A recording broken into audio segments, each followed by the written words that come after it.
Señales de la apostasía.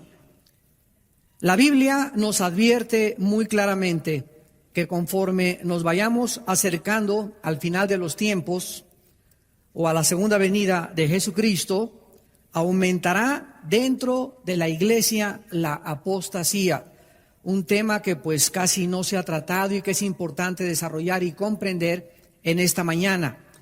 En Lucas 18:8 Jesucristo dijo: cuando venga el Hijo del Hombre, ¿hallará fe en la tierra? Implicando que tal vez cuando Él venga no iba a haber una gran cantidad de sus seguidores, tal como pasó cuando Él se fue al cielo después de que lo crucificaran, que la mayor parte de las personas le abandonaron. En Mateo 24:12 Jesucristo vuelve a decir: por haberse multiplicado la maldad, el amor de muchos se va a enfriar. Y aquí la palabra maldad en el griego es anomia, que significa sin ley. O sea, Jesús está diciendo que la rebelión contra la autoridad va a aumentar. Y que por este aumento de la rebelión contra la autoridad, la palabra anomia, la maldad va a aumentar, o sea, va a entrar a la iglesia esta rebelión y va a hacer que muchos cristianos tengan un concepto mucho más pequeño de la autoridad, que va a hacer que su fe sea relajada totalmente. En 1 Timoteo 4:1 el apóstol Pablo le dice a Timoteo: porque el Espíritu dice claramente que en los últimos tiempos muchos apostatarán de la fe, escuchando a espíritus engañadores y a doctrinas de demonios. Y en la segunda carta a los tesalonicenses, en el capítulo 2, versículo 3, el apóstol Pablo nos dice otra vez: nadie los engañe en ninguna manera. Está hablando acerca de la venida de Jesucristo, porque no vendrá sin que antes de que Jesús aparezca por segunda vez, vendrá la apostasía y se manifestará el hombre de pecado y el hijo de perdición. Aquí el apóstol Pablo está uniendo la apostasía, un movimiento en contra de la fe a nivel internacional, con la aparición aparentemente del hijo de perdición. Ahora vamos a comenzar a definir en primer lugar qué es la apostasía, para continuar definiendo a los dos apóstatas que existen en el Nuevo Testamento, y en tercer lugar ver las causas de la apostasía o por qué la gente se aparta de la fe. En primer lugar, en 1 Timoteo 4:1, la palabra apostatar, en los últimos tiempos muchos apostatarán de la fe, es la palabra griega apistemi, que significa llevarse fuera, seguir otro curso, salirse del camino. Vamos a ver esta palabra en Hechos 5, versículo 37, que nos va a dar un poco más de luz. Dice Hechos 5:37, después de se levantó Judas el Galileo en los días del censo y llevó en pos de sí. Esta frase, llevó en pos de sí, es la palabra griega apistemi. Entonces nos damos cuenta que tiene que ver con salirse fuera o con la influencia de terceras personas que nos pueden sacar del camino. En este caso particular, de hecho, se está hablando de Judas el Galileo, que se lleva en pos de sí, o sea que arrastra a muchos del pueblo y finalmente, ¿verdad?, todos ellos perecen. La misma palabra es en segunda de Tesalonicenses capítulo 2, versículo 3. Ahora, ¿por qué muchas personas, después de haber oído claramente la verdad, se alejan del camino? Una pregunta importante: ¿eran salvas estas personas? ¿O realmente la salvación se puede perder? ¿O podemos realmente, después de recibir la vida eterna, perder esta vida eterna? Vamos a dejar que la Biblia nos hable en esta mañana y vamos a ver las dos clases de personas que la Biblia nos enseña que pueden alejarse de la fe. En primer lugar, veamos las personas que nunca fueron salvas. Veamos en el libro de Juan, capítulo 17, Evangelio de Juan 17, el caso específico de Judas Iscariote. En Juan 17, versículo 12, Jesús dice: cuando estaba con ellos en el mundo, yo los guardaba en tu nombre. A los que me diste, yo los guardé. Y ninguno de ellos se perdió, sino el hijo de perdición, para que la escritura se cumpliese. Vamos a entender dentro del contexto las palabras de Jesús. Miren ustedes en el versículo 2 del mismo capítulo: le has dado potestad sobre toda carne para que haya vida eterna a los que le diste. Versículo 6: a los que del mundo me diste, tuyos eran y me los diste. Versículo 9: sino por los que me diste, porque tuyos son. Versículo 11: ya no estoy en el mundo, estos están en el mundo. Padre Santo, a los que me has dado, guárdalos en tu nombre. Y en el versículo 12, otra vez: a los que me diste, los guardé. Vemos nosotros en la oración de Cristo que todos nosotros somos un regalo del Padre al Hijo. Y que antes de que nosotros fuéramos a Jesucristo, nosotros le pertenecíamos al Padre.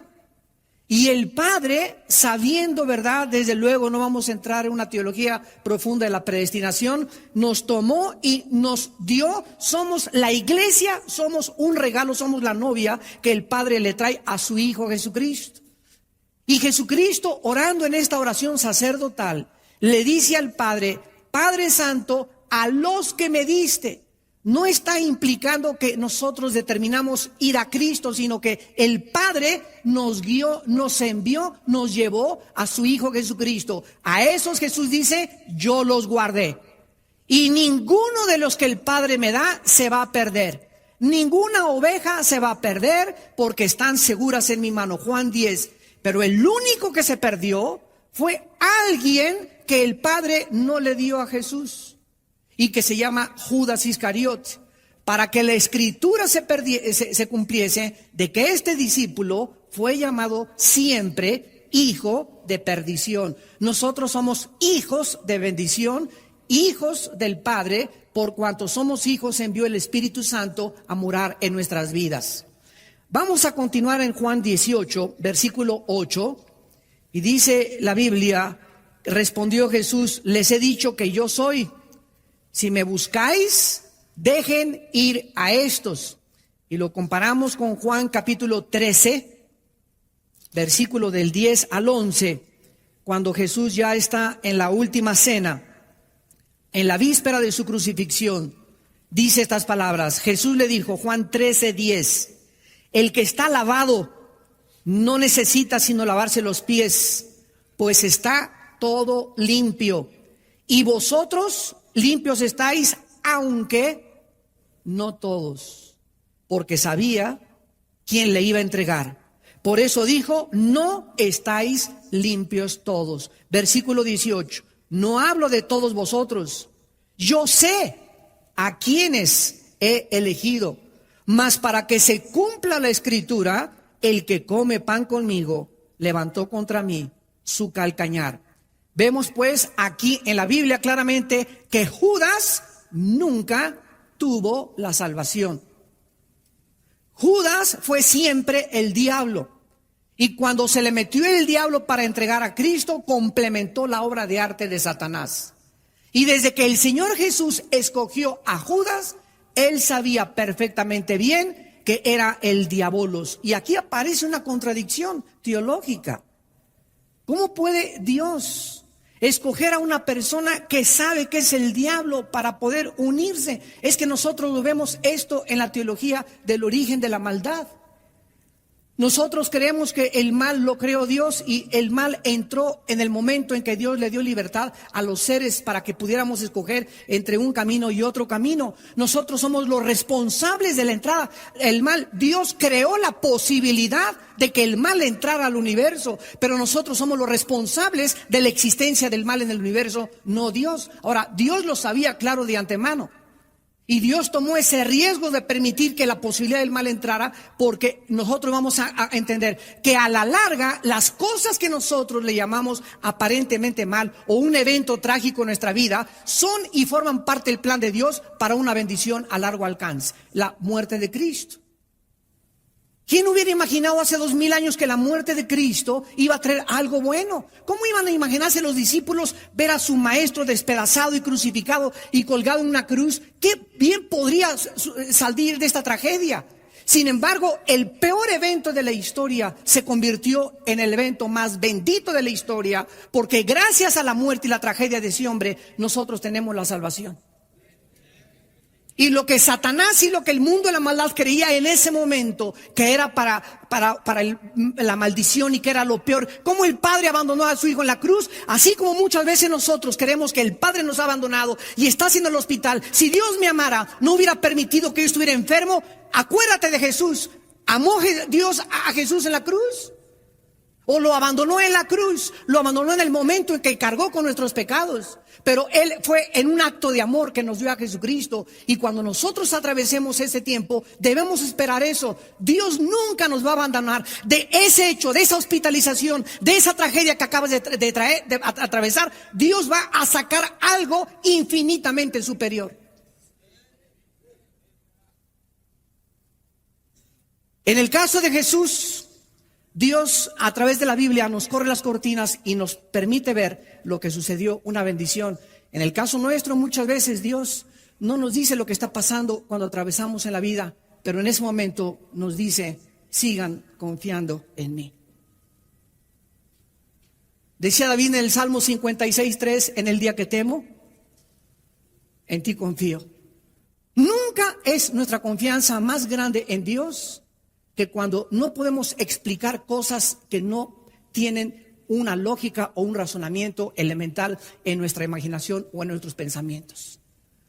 Es muy fácil tener fe cuando todas las cosas existen. Es muy fácil decir 2 más 2 es 4. No hay ningún problema para creer que 2 más 2 es 4. Es muy fácil creer en el sol porque el sol al mediodía se pone. Pero en un mundo donde las cosas son en contra nuestra, es difícil la fe. Por eso la fe es algo que va en contra de lo que nosotros rodeamos y estamos acostumbrados a ver. Es confiar en Dios en medio de circunstancias adversas de nuestra vida. Y ahí es cuando nosotros verdaderamente experimentamos y nos damos a conocer de qué material estamos hechos. Veamos al apóstol Pedro hablando también en su segunda carta, en el capítulo 2, de estos apóstatas que nunca fueron salvos. No solamente nos vamos a quedar con Judas, vamos a ver varios ejemplos en el Nuevo Testamento para que no tengamos dudas al respecto.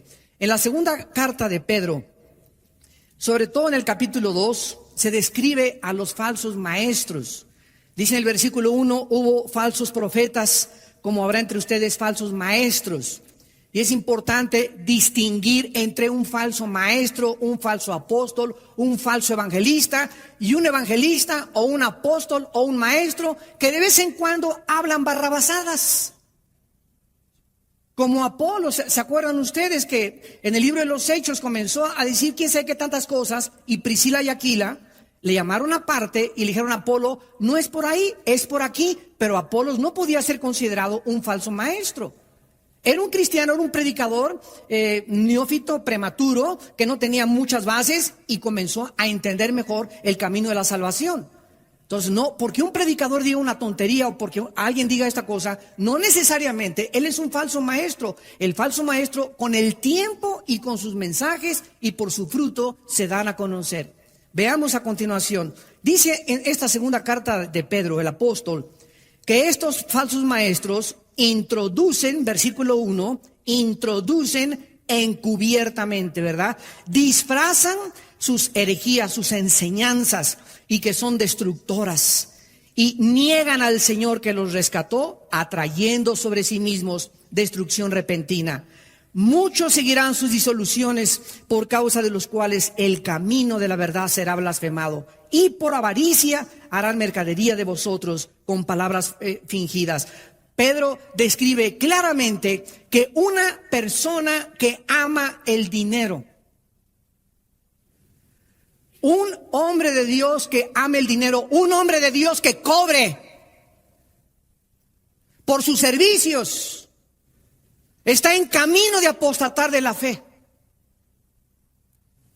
Ahora que estábamos en esta cruzada la semana pasada en Tabasco, les decía yo al grupo de pastores que nos invitaron, nos hablan de Colombia, nos hablan allá de Venezuela. Hermano, queremos que venga a traer una cruzada aquí a nuestra ciudad. ¿Cuántos son sus honorarios? Digo, ¿de qué me están hablando? Sí, le estamos preguntando que cuántos son sus honorarios. Y les dije, ¿quién les ha cobrado honorarios?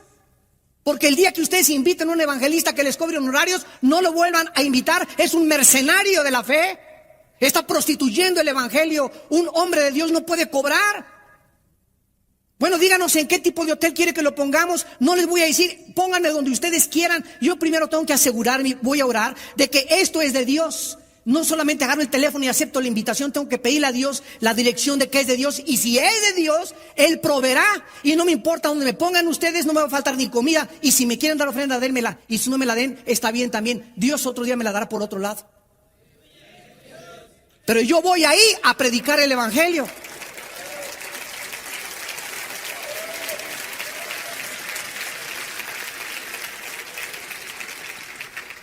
Amados, es tiempo de elevar la integridad del ministerio.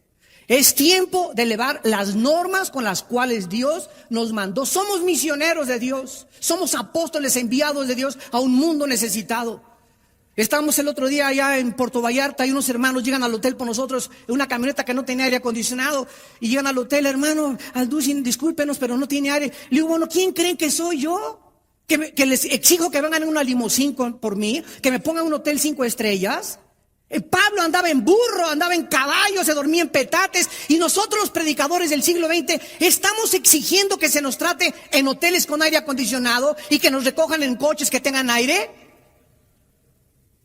¿En qué siglo estamos viviendo del evangelio?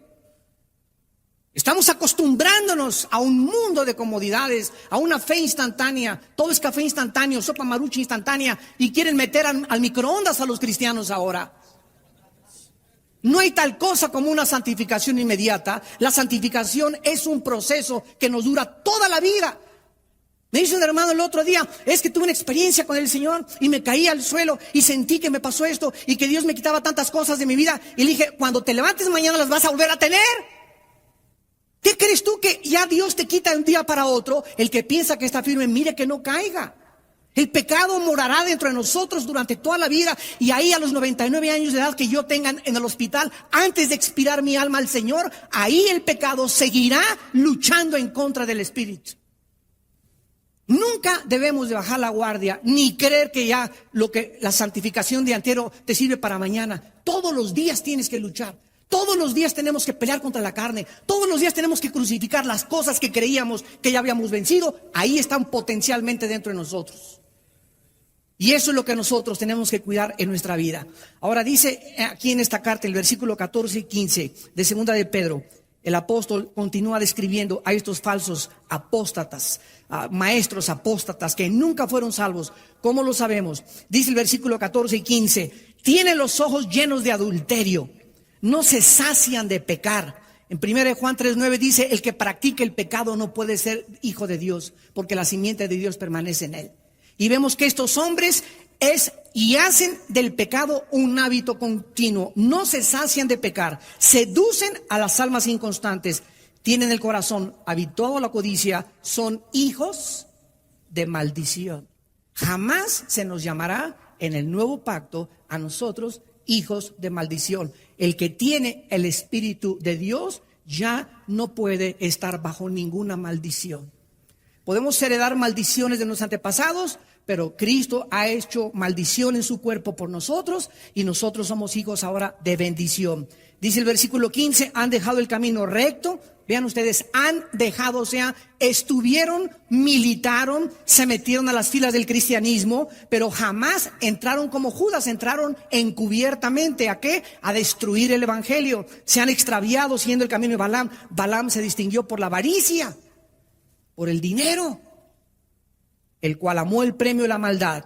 Y en el versículo 21 y 22, el apóstol Pedro concluye terminante y drásticamente. Mejor les hubiera sido no haber conocido el camino de la justicia que después de haberlo conocido volverse atrás del santo mandamiento que les fue dado. Escuchen el versículo 22. Les ha acontecido lo del verdadero proverbio: el perro vuelve a su vómito y la puerca a la vara a revolcarse en el cielo, en el cieno. ¿Por qué el perro, cuando come algo y lo vomita, se lo vuelve a comer? ¿Por qué los gatos no hacen eso? ¿Por qué los rinocerontes no hacen eso? ¿Por qué los leones no hacen eso? ¿Por qué los pericos no hacen eso? ¿Por qué solamente el perro tiene esta característica? Pues porque es perro, ¿verdad? Si para que el perro no regrese a su vómito, se le tiene que cambiar su naturaleza. ¿Por qué el puerco lo bañas y le pones un perfume y le pones un listón y lo sacas? Dura 10 minutos y regresa otra vez al lodo, porque es su naturaleza. Para que el puerco no regrese al lodo y el perro no vuelva a su vómito, necesitarían que se les cambiara su naturaleza. Así estos falsos maestros, estos apóstatas que entraron y se dijeron que militaban dentro de nuestras filas, nunca fueron salvos. ¿Por qué? Porque su naturaleza nunca fue cambiada. Regresaron a su vómito, les duró muy poco tiempo, porque fueron personas introducidas, fueron espías enviados del infierno. Y estas personas jamás tuvieron la salvación. El apóstol Juan también los menciona. Primera de Juan 2:19. Salieron de nosotros, pero no eran de nosotros. Salieron de nuestras filas, militaron un tiempo dentro de nosotros, pero no eran de nosotros. Para que se manifestara que no todos los que estamos aquí en este congreso, que no todos los predicadores que oyes, que no todos los libros que lees, que no todos en los seminarios son salvos. Estamos infiltrados. Es una mezcla la iglesia de cizaña con trigo. Estamos infiltrados y hasta que pase el tiempo, los corazones son manifestados después de la prueba y del fuego de la fe, como vamos a ver más adelante. Pero estas personas, su naturaleza nunca fue cambiada, nunca recibieron la naturaleza divina de Dios. En 2 de Juan, versículo 9, el apóstol vuelve otra vez a insistir sobre lo mismo y dice: cualquiera que se extravía y no persevera en la doctrina de Cristo no tiene a Dios. El que persevera en la doctrina de Cristo, ese sí tiene al Padre y al Hijo. En 1 de Juan 5:10-12 dice la Biblia: el que tiene al Hijo tiene la vida. El que no tiene al Hijo, aunque sea presbiteriano, y sea de Villanueva, y sea de Guadalajara, y sea de Puerto Rico, y sea de Estados Unidos, y sea bautista, y sea pentecostal, el que no tiene al Hijo no tiene la vida. Cualquiera que permanece en el camino y se sale, vamos a ver que los apóstatas nunca regresan, se salen y no regresan jamás. ¿Por qué no regresan? Vamos a ver ahora los apóstatas cristianos que no eran salvos y que se apartan temporalmente. Hay una grande diferencia. El apóstata que nunca fue salvo se aparta para perderse, pero el que es hijo de Dios, Dios lo trae con cuero. Veamos en Hebreos 12, del 5 al 8, la promesa de Dios a aquellos que son salvos, aquellos que verdaderamente tienen la naturaleza divina de Dios. Dice en Hebreos 12, versículo del 5 al 8, ya habéis olvidado la exhortación que como a hijos se os dirige, diciendo: hijo mío, no menosprecies la disciplina del Señor, ni desmayes cuando eres reprendido por él, porque el Señor al que ama, disciplina, y azota al que recibe por hijo. En otras palabras, si tú no eres hijo de Dios, esos apóstatas, esos maestros, como nunca fueron hijos de Dios, nunca reciben la disciplina de Dios, hasta el tiempo se manifiestan sus corazones y se pierden. ¿Quién es, por ejemplo, Jim Jones? Era en 1978, se llevó a 1,000 personas a la Guyana, a Sudamérica. Él era pastor metodista.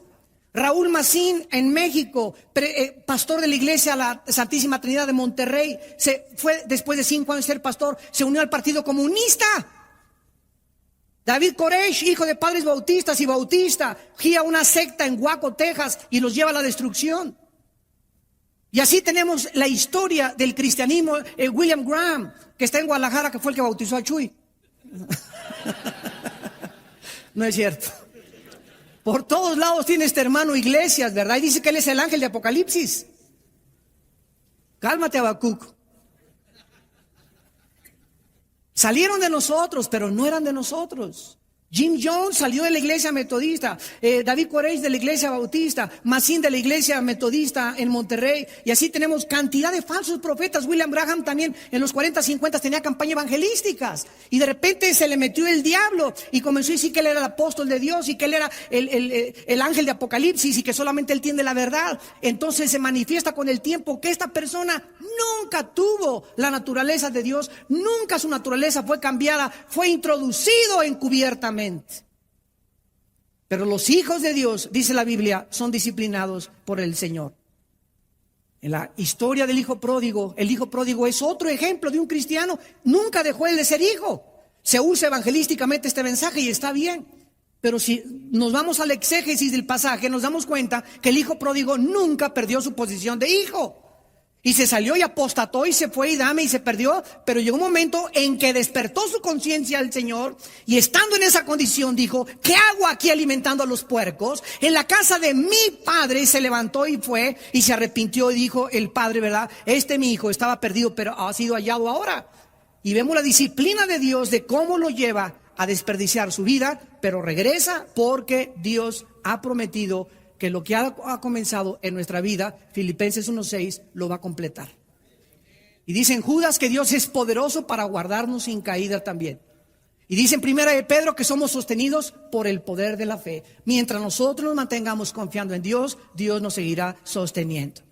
Tenemos otro caso en 1 Corintios 5, del 1 al 5. Un cristiano vivía en fornicación con su madrastra. No tenían en esa época Timoteo, no tenían las cartas de Pedro, no tenían la información que tenemos nosotros. Y Pablo les dice a ese muchacho: sáquenlo de la iglesia y entréguenlo a Satanás para la destrucción de la carne, a fin de que el espíritu sea salvo en el día de Cristo.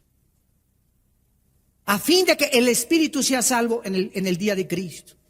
Y finalmente tenemos a Santiago, que nos dice en el capítulo 5, antes de despedirse de sus lectores, dice Santiago capítulo 5, versículo 19: hermanos, si alguno entre ustedes se ha extraviado, escuchen lo que dice hermanos. Está hablando a los hermanos que se han extraviado.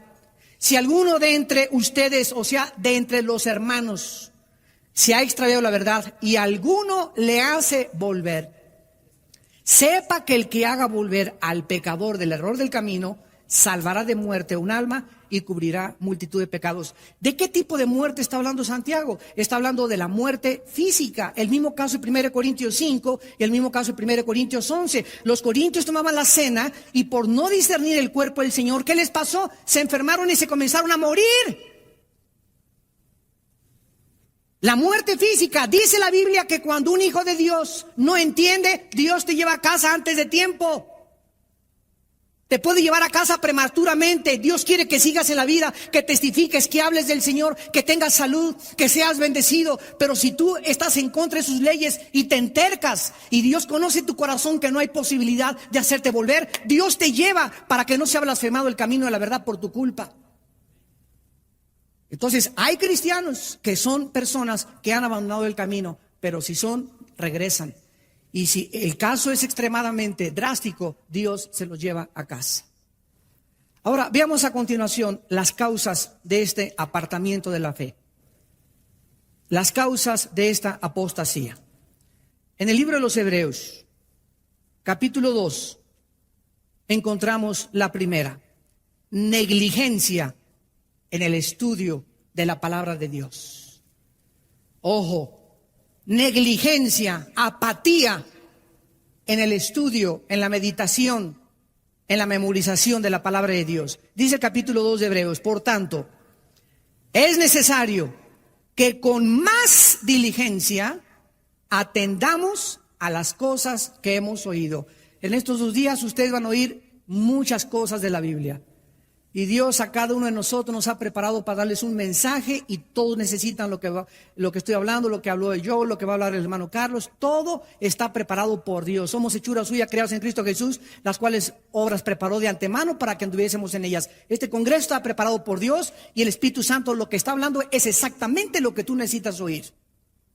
Pero si tú en este congreso no atiendes diligentemente y paras el oído y verdaderamente en este congreso tú no te quebrantas y te humillas delante de Dios y haces que el Espíritu Santo pueda influir, infundirte esa vivificación que solamente nos puede dar, y tú te vas el domingo de aquí o el lunes de aquí, te perdiste una oportunidad que no sabemos si se te va a volver otra vez a manifestar. Muchos de ustedes, escúchenme, es la última vez que están escuchando la voz de Dios. Porque ninguno de nosotros sabemos si mañana en la mañana nos vamos a poner la corbata y vamos a amanecer. Es necesario que con más diligencia atendamos las cosas que hemos oído, no sea que nos deslicemos. La palabra deslizarse en el griego significa soltar las amarras.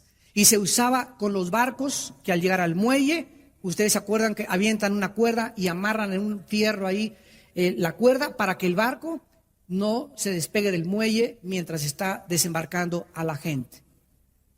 Dice la Biblia en Colosenses, asidos de la palabra de la vida. Si nosotros no estamos anclados en la Biblia, si no estamos meditándola día y noche, si no verdaderamente tenemos una pasión, un ardor, un amor, algo que ha impresionado profundamente nuestra vida con la Biblia, es posible que te comiences a soltar, porque la única ancla y amarra que nos mantiene aquí en esta vida es la fe en la palabra de Dios. Por eso dice la Biblia que es la batalla de la fe. La batalla del Golfo Pérsico se llamó batalla del Golfo Pérsico porque estaba de por medio el dominio del Golfo Pérsico. La Primera y la Segunda Guerra Mundial se llama Primera y Segunda Guerra Mundial porque estaba de por medio el poderío mundial. Y se llama la batalla de la fe porque está de por medio la fe. Es por lo que debemos de pelear, por la fe. La fe es el centro de nuestra lucha, el centro de nuestra militancia. Y si nosotros abandonamos esta fe, es algo que Dios nos ha dado y que nos ha dicho: Armando, te doy esto para que lo guardes. Guarda el buen depósito, le dice Pablo a Timoteo, y vas a pasar por lobos, y vas a pasar gente que te van a querer sacar esto. El diablo va a querer sacarte esto, y el día que el diablo te saque esto, te sacó todo. Puedes perder tu casa, puedes perder tu familia, puedes perder tu salud, pero nunca pierdas la fe. Porque es lo único que nos sostiene, es lo único que nos guarda del poder de Dios. La fe. Creer verdaderamente lo que Dios ha dicho es verdad. Dice en el versículo 2, porque si la palabra dicha por medio de los ángeles fue firme, y toda transgresión y desobediencia recibió justa retribución, ¿cómo escaparemos nosotros si descuidamos una salvación tan grande? Muchas gentes han dicho, bueno, aquí dice que perdemos la salvación. Aquí no está diciendo que perdemos la salvación. Aquí está diciendo, ¿cómo vamos a escapar si descuidamos una salvación? ¿Cómo vamos a escapar de qué? ¿Cómo vamos a escapar del juicio y la disciplina de Dios a nuestra vida? ¿Tú crees que te le vas a escapar a Dios de que Él te discipline? Por eso dice, ya se te olvidó que Dios es tu Padre y que te va a cuerear. Y si tú obedeces por las buenas con la palabra, no hay ningún problema, pero si no obedeces, Dios dice, Dios al que recibe, azota por hijo. La palabra azotar en hebreos es castigar físicamente. Dios prefiere mandarte al hospital, a la cárcel, que pierdas un ojo, que pierdas una pierna, que pierdas un brazo, antes de que te pierdas. Porque Dios sabe que es terrible que alguien se aleje de Él, porque las personas que se alejan de Dios son las que más sufren en esta vida. Vemos en Hebreos capítulo 5 lo mismo que el apóstol Pablo, o el que escribió la carta a los Hebreos. Casi todos están de acuerdo en que fue Pablo el autor. Dice el versículo 12 de Hebreos 5, porque debiendo ser ya maestros, esto es para muchos de ustedes, hermanos, que en esta mañana tienen 5 años en Cristo, 8 años en Cristo, 10 años en Cristo, y jamás en su vida le han enseñado, participado, comunicado algo a nadie, ni a tus hijos. Ya deberías en tu casa tener un estudio bíblico tú y enseñar la palabra de Dios. Debiendo ser ya maestro, después de tanto tiempo, tienes necesidad de que se te vuelva a enseñar cuáles son los primeros rudimentos de la palabra de Dios. ¿Cuáles son los primeros rudimentos de la palabra de Dios? ¿Cuál es el A, B, C de la Biblia? Número 1, ora todos los días. Número 2, ten contacto con el Señor. Número 3, habla de Cristo a las personas que puedas en el día. Pero si tú tienes 4, 5 o 6 años en la Biblia y no tienes ya un tiempo devocional, una disciplina para venir a la presencia del Señor diario en la madrugada y estar media hora, 40, 1 hora, no sé cuánto tiempo delante de Dios, y no, esta palabra no forma parte de tu Biblia, en lugar de hemoglobina, biblina dentro de tu sangre, y no memorizas la palabra y no la guardas la palabra, ¿cómo quieres entonces que Dios te trate? Tu vida de oración es raquítica. Tu vida de oración son 15 minutos, media hora. Eso es lo que nos toma para interceder por la familia, por nuestro presidente, por el gobierno. Pero como se te olvidaron el ABC de la Biblia, dice la Biblia, has llegado a ser tales que tienen necesidad de leche y no de alimento sólido. El otro día en el diplomado, un hermano se para y me dice: señor Alducin, dígame, explícame la predestinación. A ver, explícame por qué, ¿cómo es eso? Le dije: no te explico nada. Me dice: ¿por qué? Le digo: porque sabes una cosa, yo te conozco, tienes 7 años en Cristo. Y tú quieres ahorita entender la predestinación y el origen del mal y la explicación del mal. Y existen respuestas en la palabra de Dios, porque la palabra de Dios refuta argumentos y toda altivez que se levanta contra su nombre, llevando cautivo todo pensamiento a la obediencia de Jesús. Pero tú no estás en posición de que te lo explique. ¿Por qué? Porque te has hecho tardo en el oír. Y así, a ver, explícame por qué Dios, si es bueno y es bondadoso, permite las inundaciones, que un carro se eche para atrás y mate una criatura. ¿Quién derribó las torres de World Trade Center? ¿El diablo o Satán o Dios? A ver, ¿qué contestarías tú? El diablo. O sea, no podemos ni siquiera ya vislumbrar ni discernir lo que está pasando en el mundo. ¿Quién es el bueno ahorita? ¿El presidente Bush y la coalición persiguiendo a los terroristas o Bin Laden? Ahorita el héroe es Bin Laden. Se han cambiado los valores en el mundo que vivimos, que se ha perdido el discernimiento en la misma iglesia, y los mismos cristianos ya no sabemos ni distinguir quién es el bueno y quién es el malo. Y Isaías nos advierte en capítulo 5 y nos dice: ay de los que a lo amargo le dicen dulce, a lo dulce amargo, a lo bueno malo y a lo malo bueno. Y los medios de comunicación y la presión de CNN y de los noticieros hacen que tu vida se llene del concepto del mundo, cuando nuestros pensamientos no son formados ni moldeados por el mundo, sino por Dios. Y ya los cristianos no saben si Bin Laden es como el Che Guevara, y al ratito hay un pastor ahí con un retrato de Bin Laden arriba de su cama. Increíble, pero cierto, es el mundo en que estamos viviendo. ¿Y todo por qué? Porque comenzamos a abandonar la palabra de Dios. Dice el versículo 13, el que participa de la leche es, ¿qué cosa? Inexperto. Entonces, el ateo, la palabra de Dios es una espada, ¿verdad? En Efesios 6. Inexperto, ¿qué significa? Imagínense un niño de 6 años con una espada contra un espadachín. Y el espadachín se llama el pastor de los mormones. Entonces viene un mormón contigo, o viene un testigo de Jehová, o viene un ateo, o viene un evolucionista, o viene un científico con un mazazazo así tremendo, y tú porque no sabes ni cómo mover ni cómo defenderte a las teorías, a los argumentos, a las falacias, a las postulaciones, a las proposiciones filosóficas. No sabes cómo reaccionar, y ahí están los cristianos arrinconados. Es lo que les pasó a nuestros hermanos en Tabasco y en el mundo entero. El mundo intelectual nos está arrinconando, y es tiempo en que la iglesia ahora correteemos a los ateos y les presentemos a la televisión que este libro es más congruente y tiene más lógica y tiene más evidencias científicas que todas las barbaridades de Walter Mercado.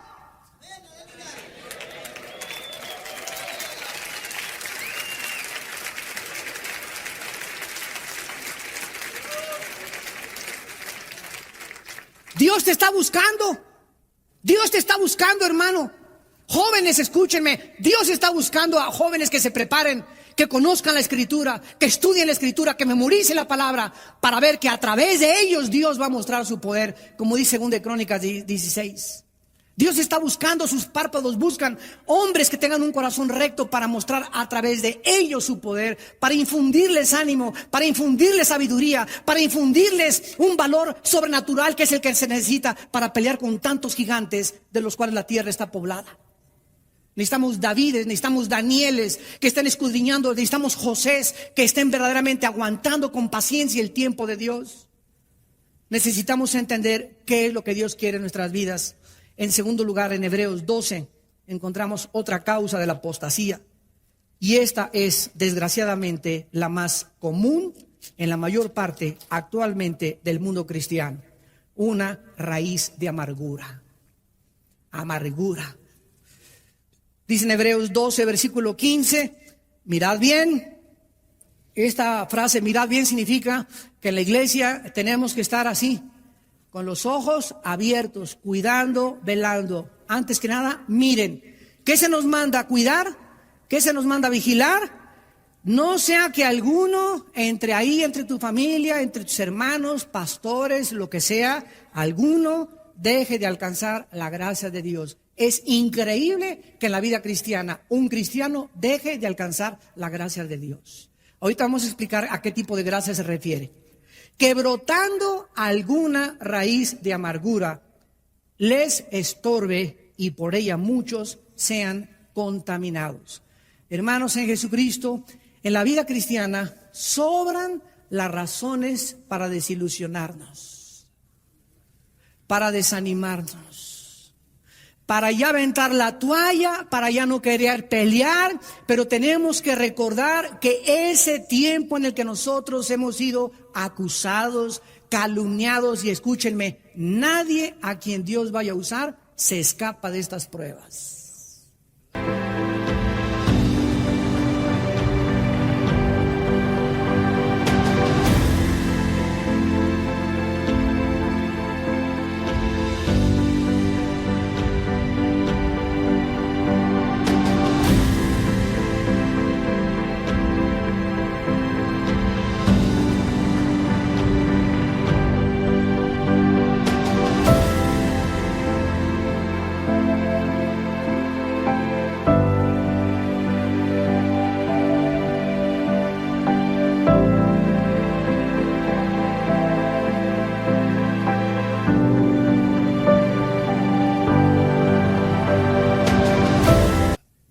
Nadie. Todos aquellos a quien Dios llama los lleva a un desierto y los mete a un horno de fuego. ¿Quién es un líder? Un líder es una persona que pasó la prueba de la persecución, pasó la prueba de las calumnias, pasó la prueba de la desilusión, y son etapas en la vida, y cuando sale de todas esas pruebas, el líder sigue así: hola, gloria a Dios, aleluya. No se le nota ni se le ven huellas de que el horno ni el fuego quemó ni sus botones. ¿Por qué? Porque en todas estas pruebas que el líder pasó, Jesús estaba con él. Esa es la grande diferencia. Ahora, si tú entras a las pruebas y en esas pruebas, en esa persecución, en esas desilusiones, en ese desánimo, no te agarras con todas tus fuerzas de Jesús y no te aferras a Él y no lo abrazas apasionadamente, y en esos tiempos, en el día que temes en Él confías, y en esos tiempos no estás más que nunca, confiando más que nunca en Él, cuando salgas de las pruebas se te ve en la cara de sapo que tienes. Líderes y pastores que han atravesado pruebas, repito, y salen amargados, llegan a la iglesia y puedes oír en sus mensajes la amargura. Y el espíritu de la amargura se transmite a sus ovejas. Y son ovejas contaminadas por el espíritu amargado que tiene el pastor. Porque el pastor tiene una herida de la cual no ha sido sanado. Dice aquí que la amargura impide que del cielo Dios me use, que es la gracia de Dios.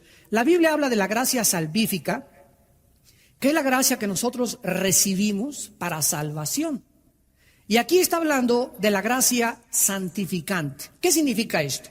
Dios, en el momento que me convierto, me da su gracia, y por esa gracia es una fuerza inmerecida de Dios, es una capacidad que Dios me da para que yo pueda creer en su Hijo Jesucristo y pueda formar parte de su ejército. Pero una vez que yo soy cristiano, necesito todos los días de mi vida esa gracia seguirla recibiendo.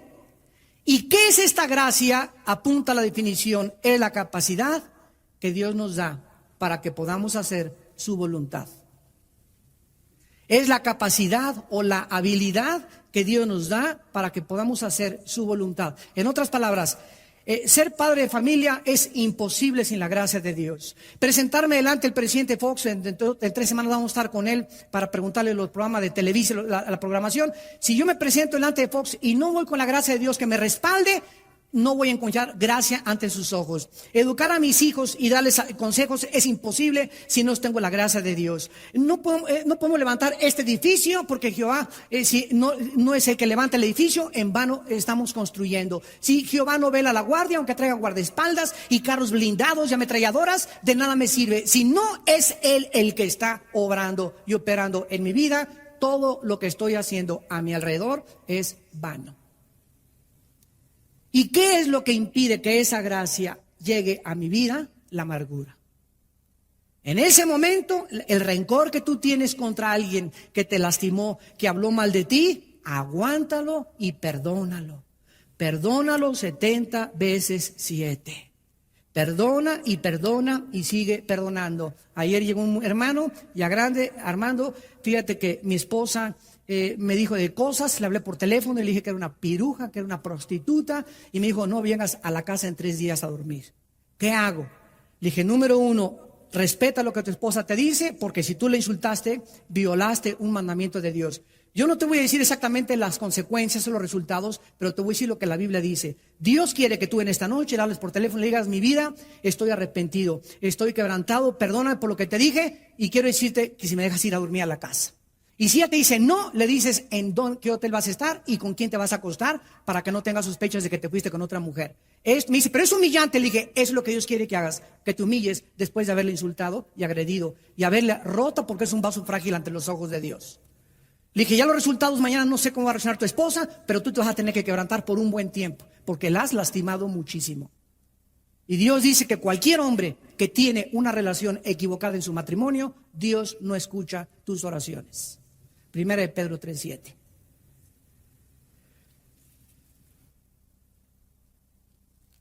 Tenemos en tercer lugar, hermanos, para terminar, nos faltan muchas, pero en 1 de Timoteo 6, versículo 20 al 21, tenemos otra causa que te puede hacer extraviarte de la fe, y le dice Pablo a Timoteo, 1 de Timoteo 6, versículo 20 y 21, oh Timoteo, guarda lo que se te ha encomendado, evitando las profanas pláticas sobre cosas vanas y los argumentos de la falsamente llamada ciencia, la cual profesando algunos, ¿qué les pasó? ¿Qué les pasó? Se desviaron de la fe. Otra causa por la cual nosotros podemos apartarnos de la fe es estar atentos al falso conocimiento.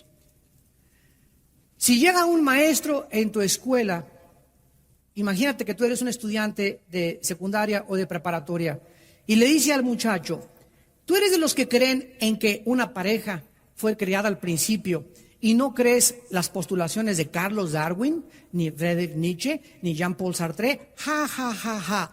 No me digas que tú eres de esos cristianitos. Ante este ataque y ante esta amenaza, nuestros jóvenes actualmente están prestando oído más al falso. La palabra ciencia es gnosis en el griego, que significa conocimiento. Están prestando oído más al falso conocimiento del mundo, que tiene su origen en el mundo, que el conocimiento de la palabra de Dios. Entonces, si tú sigues juntándote con ese ateo y no tienes conocimiento de la palabra de Dios profundos, no te estás discipulando, no tienes bases doctrinales ni teológicas, el falso conocimiento del mundo es el que ha arrastrado a casi el 60% de la juventud en Tabasco y los está llevando a quitarse la vida. ¿Saben ustedes en la clausura, en la Plaza de Toros, lo que les dije el domingo en la noche? Les dije porque me dijeron que estaban todos los maestros ateos de las principales escuelas de Tabasco. Y les dije, ustedes son los culpables de estos suicidios. Porque ustedes les enseñan a los jóvenes que venimos de los animales y cuando se enseña que venimos de los animales, se quita la culpabilidad del pecado. Si realmente somos el resultado de la evolución, no hay culpa del pecado, no hay temor de Dios. No hay propósito, no hay significado para vivir. ¿Cuál es la razón entonces de mi existencia? Estoy exactamente guiado por los instintos como los animales. Si somos el resultado de unas sustancias químicas que produjeron materia viva, entonces, ¿quién nos explica el origen de la vida? Porque la evolución no tiene una sola prueba científica. Una sola no existe. Darwin dijo, el día que se pueda producir de sustancias químicas materia viva, en ese momento se comprobaría mi teoría. Jamás se ha podido comprobar eso. La complejidad de una célula es infinitamente superior a la más grande computadora, chips y cosas tecnológicas que hayamos hecho en el mundo. Una sola célula. Decía Carlos Sagan, el ateo, hace 2 años antes que se muriera. Sí, de ahí la palabra, ¿vieron la película Contacto?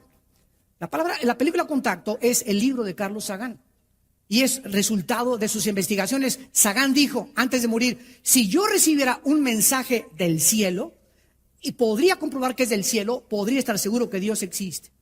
Sin embargo, Sagan no sabe que no solamente hemos recibido un mensaje, sino que el mismo Dios bajó en la persona de Cristo hace 2000 años.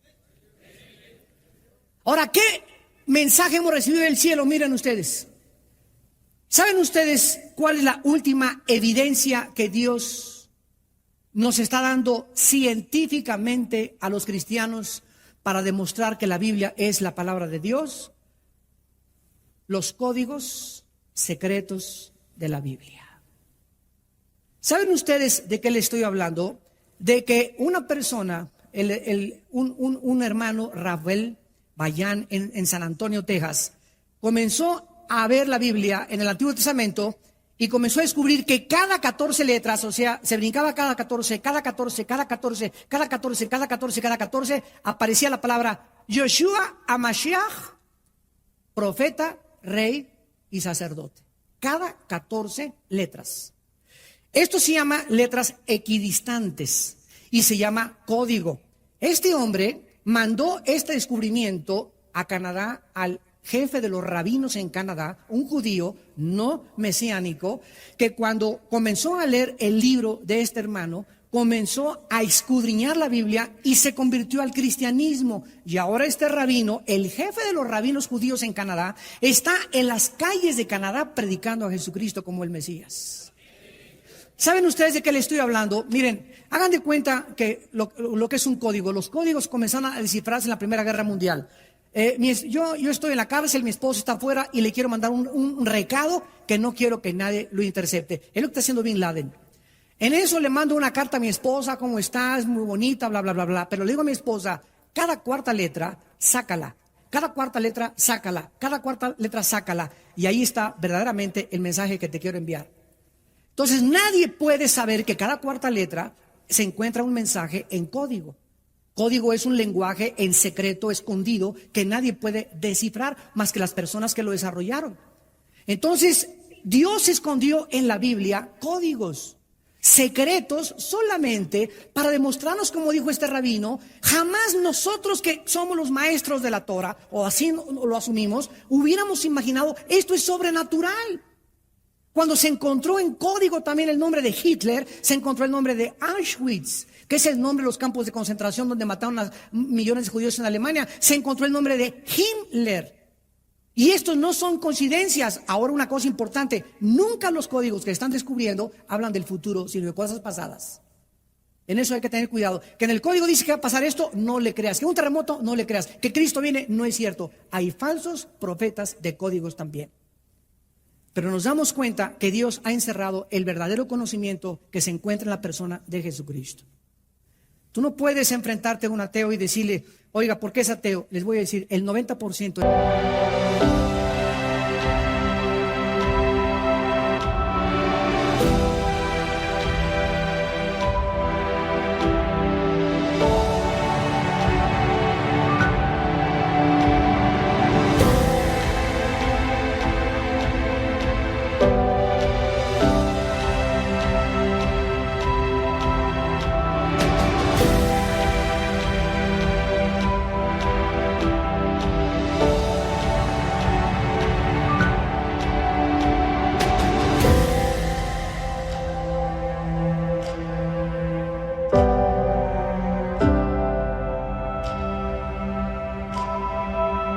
los ateos, el 90% de los ateos son ateos por amargados, porque no pudieron como el dueño de CNN, la cadena de información más grande del mundo, Ted Turner.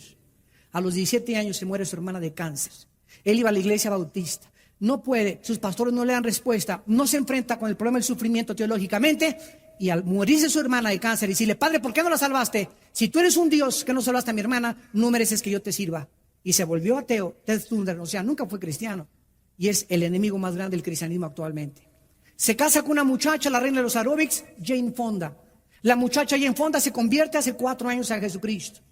Ted Turner le dice: o tú o Cristo. Le dice: Jane, see you later, alligator. Ahí nos vemos. Se divorcian los dos. Ella hace un libro y dice Jane Fonda en su biografía: jamás en mi vida había estado casado con el hombre más rico y millonario del mundo, pero a la vez el hombre más vacío, más amargado y con el odio más grande contra Dios que jamás he escuchado. La última vez que le dije a Ted cuando hablamos por teléfono fue: Ted, si realmente no existe Dios, ¿por qué te has pasado la vida peleando contra algo que no existe?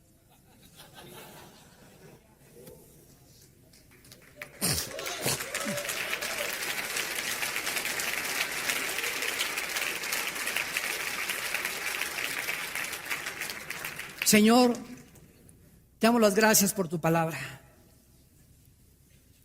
Somos sostenidos por tu poder mediante la fe. Y además es nuestro escudo. No podemos darnos el lujo de vivir en el mundo que nos rodea con el escudo bajado. Somos tus soldados que vamos de paso por un territorio ocupado por el enemigo temporalmente, pero que por tus profetas los hebreos escribiste que esta tierra nos sería entregada al final. Y tú la ibas a restaurar y la cambiarás y harás cielos nuevos y tierra nueva, en los cuales morará la justicia. En aquel día podremos decir con todo nuestro corazón que las aflicciones, los sufrimientos, las desilusiones y las pruebas de esta vida en nada son comparables con las glorias que se manifestarán a nosotros. En aquel día será como haber entrado a un hotel de paso y haber pasado una sola noche mala comparado con lo que nos espera. Oh Dios, necesitamos en México, Señor, un grupo de varones. Sabemos que nunca serán muchos, será un pequeño remanente, pero los pequeños remanentes son los que tú usas en tu poder. Danos un pequeño remanente de hombres en México, Padre, íntegros, que amen la justicia y que amen la piedad, que en sus corazones haya honestidad y que hablen siempre la verdad en su corazón, que no engañen a su prójimo y que aún jurando en daño suyo, no por eso cambien. Estos son los hombres que tú estás buscando. Hay muchos de ustedes que han llegado a este congreso desanimados, desilusionados, y Dios te trajo a cargar tus baterías, a decirte que Él es el que te infunde ánimo y fuerza para vivir. Y en esta noche, en esta mañana en la que tú tal vez te has alejado de Dios, te has estado enfriando sin que tú te des cuenta, con el peligro de extraviarte y de apostatar, dile a Dios en tu corazón en este momento: Señor mío y Dios mío, he comprendido que es un lujo no vivir cerca de ti, porque separado de ti jamás nunca podré hacer nada. Señor Jesús, te digo que te amo con todo mi corazón. Tú diste tu vida por mí, tu sangre en la cruz para pagar mis pecados. Oh Dios, dame ese amor también por las almas perdidas. Dame ese amor por mis hermanos, que pueda en la iglesia donde yo asisto perdonar a mis hermanos, tolerarlos y soportarlos, como tú me toleraste y me soportaste en la cruz del Calvario. Dame la fuerza, Señor, para vencer y no hacer caso cuando la gente habla mal de mí.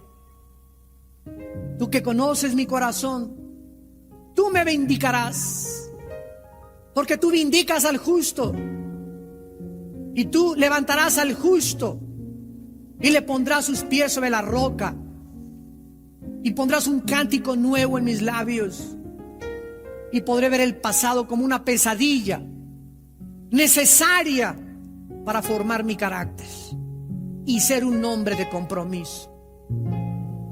Señor, te doy las gracias en esta mañana por tu perdón, porque no quiero volverme a alejar de ti, porque en estos tiempos lo único que me sostendrá será tu presencia.